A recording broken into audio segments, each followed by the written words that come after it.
Central கவர்மெண்ட்டால் கொண்டு வரப்பட்ட Chennai Bangalore express highway தான். இந்த ஹைவேஸ் பார்த்தீங்கன்னா மாடுங்கள்லாம் வந்து மேலே ஏறிடக்கூடாதுன்னு சொல்லிட்டு சைடில் வந்து மதில் செவர் வந்து கட்டி வச்சுருக்காங்க.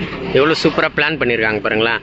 ஹைவேஸில் போகிறவங்க நீங்கள் இந்த ஹைவே மூலிமா பார்த்தீங்கன்னா சென்னை டு பெங்களூர் வந்து கிட்டத்தட்ட ஒரு 2.5 hours 3 hours வந்து நீங்கள் ரீச் ஆகிடலாம். அந்த மாதிரி வந்து போகிற மாதிரி கட்டியிருக்காங்க. இதுக்கு முன்னாடி வணக்கம், நான் உங்கள் யூசுஃப். இன்றைக்கி நம்ம எங்கே இருக்கோம் அப்படின்னு பார்த்தீங்கன்னா, நம்ம நின்றுட்டுருக்கிறது வந்து கரெக்டாக வந்து காஞ்சிபுரத்துலேருந்து பரந்தூர் போகிற வழியில் தான் வந்து நின்றுட்டுருக்கோம். என்ன அப்படின்னு பார்த்தீங்கன்னா, ரொம்ப நாள் ஆச்சு இந்த மாதிரி நம்ம விளாக்லாம் போட்டு. கரெக்டாக நம்ம எந்த இடத்துல நின்றுட்டுருக்கோம்னா சென்னை பெங்களூர் எக்ஸ்பிரஸ் ஹைவே வண்ட தான் நின்றுட்டுருக்கோம். சென்ட்ரல் கவர்மெண்ட்டால் கொண்டு வரப்பட்ட சென்னை பெங்களூர் எக்ஸ்பிரஸ் ஹைவே தான். இந்த ஹைவேஸ் பார்த்தீங்கன்னா மாடுங்கள்லாம் வந்து மேலே ஏறிடக்கூடாதுன்னு சொல்லிட்டு சைடில் வந்து மதில் செவர் வந்து கட்டி வச்சுருக்காங்க. எவ்வளோ சூப்பராக பிளான் பண்ணியிருக்காங்க பாருங்களேன். ஹைவேஸில் போகிறவங்க சென்னை டு பெங்களூர் போகிறவங்க வந்து ஒரு 2-3 hours வந்து ரீச் ஆகிடணும் அப்படின்னு சொல்லிட்டு இந்த மாதிரி பிளானிங்லாம் பக்காவாக பண்ணி வச்சுருக்காங்க. வாங்க நான் மேலே போய் காட்டுறேன். நானும் இன்னும் இப்போ நம்ம நின்றுட்டுருக்க இடம் பார்த்தீங்கன்னா சென்னை பெங்களூர்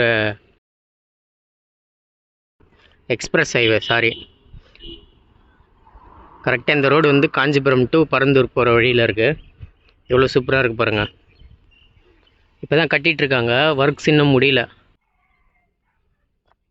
அதாவது கிட்டத்தட்ட பாதி ஒர்க்ஸ் வந்து முடிஞ்சிச்சு, இன்னும் பாதி ஒர்க்ஸ் வந்து இருக்குதுன்னு நினைக்கிறேன். இங்கே வந்து எந்த தடங்களும் இல்லாமல் போகணுன்னு சொல்லிட்டு பக்காவாக பிளான் பண்ணி கட்டியிருக்காங்க.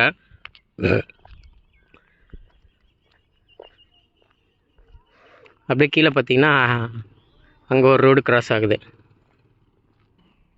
அதாவது நீங்கள் இந்த ஹைவே மூலிமா பார்த்தீங்கன்னா சென்னை டு பெங்களூர் வந்து கிட்டத்தட்ட ஒரு 2.5 hours 3 hours வந்து நீங்கள் ரீச் ஆகிடலாம். அந்த மாதிரி வந்து போகிற மாதிரி கட்டியிருக்காங்க. இதுக்கு முன்னாடி இந்த இந்தியன் ரோட்வேஸ் இதுக்கு முன்னாடி எந்த கண்ட்ரியில் வந்து இந்த அளவுக்கு ஒன்று இருக்குன்னா, நான் வந்து இதுக்கு முன்னாடி சவுதியில் ஒர்க் பண்ணிகிட்டு இருந்தேன். அங்கே வந்து இந்த மாதிரி ஹைவேஸ் தான்.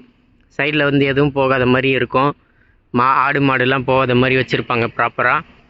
அங்கே வந்து கரெக்டாக இதே மாதிரி ஒரு 300 kilometers கூட சடனாக ஒரு 2 hours ரீச் ஆகிற மாதிரி 300 kilometers 2 hours ரீச் ஆகிற மாதிரி வச்சுருப்பாங்க ரோடெலாம். அங்கே தான் நான் இந்த மாதிரி பார்த்துருக்கேன். இப்போ வந்து இந்தியாவில் முறையாக இந்த மாதிரி சிஸ்டம்லாம் எடுத்துகிட்டு வந்திருக்காங்க. எனிவே சென்ட்ரல் கவர்மெண்ட்டும் சரி ஸ்டேட் கவர்மெண்ட்டும் சரி மக்களுக்கு நல்லது பண்ணால் எல்லாமே நல்லது தான். நம்ம ஸ்டேட் கவர்மெண்ட் வந்து நம்ம தளபதி ஆட்சி தான்.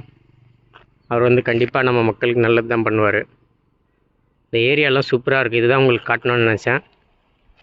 அங்கே பாருங்கள், அங்கே வந்து வேனு கார் வந்து 120 kilometers ஸ்பீடில் போகலான்னு போட்டிருக்கு. வேனு ஈச்சர்லாம் வந்து 80 kilometers ஸ்பீடில் போகலான்னு போட்டிருக்கு. இன்னும் வந்து இது முழுமையாக இதுவும் அடையலை, கம்ப்ளீட் ஆகலை.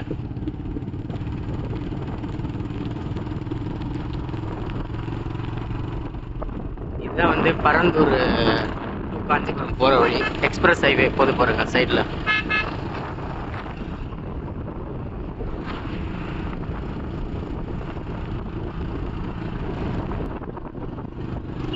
ரெண்டு பக்கமே பார்த்தீங்கன்னா அழகாக சும்மா நேச்சர் சார் சுற்றி ஏரியாலாம் சும்மா அப்படியே பயங்கரமாக இருக்கு பாருங்க. எவ்வளோ அழகாக இருக்குது. இந்த பரந்தூருன்றது அப்படியே ஒரு விவசாய பூமி தான். சூப்பராக இருக்கு பாருங்க. இந்த ரெண்டு பக்கமும் பாருங்களேன் எவ்வளோ சூப்பராக இருக்குது இயற்கையாக. பாருங்கள், நடுவில் நிறையா ஏரி குளம் ஆறு அப்படின்னு நிறையா இருக்குது. பார்க்கவே வந்து ஒரு ரொம்ப இயற்கையாக இருக்குது.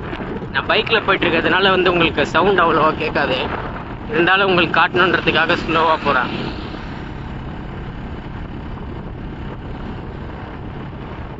பரந்தூர் மட்டும் விவசாய பூமி இல்லைங்க, நம்ம தமிழ்நாடு ஏன் நம்ம இந்தியாவே விவசாய பூமி தான். முக்கியமாக அதில் நம்ம தமிழ்நாடு பாருங்க, நிறைய ஃபார்மர்ஸ் கூட போயிட்டுருக்காங்க.